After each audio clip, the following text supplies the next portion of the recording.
Hey Internet, today's lesson is sweep cut. As you can see, I already pre-made the block and the rod. They're just basic extrude and sweep. Now, I'll just do the sweep cut and transform them into a pipe and a mold. So I already pre-made the sketches, the profile, which is this one, and the path.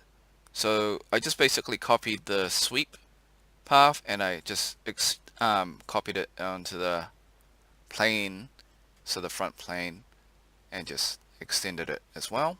And I made this coincident with this edge. Cool.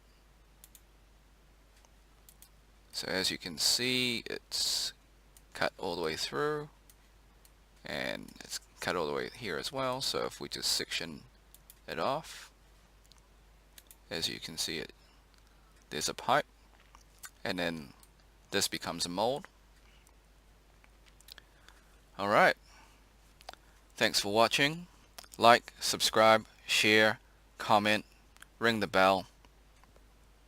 Until next time, see ya.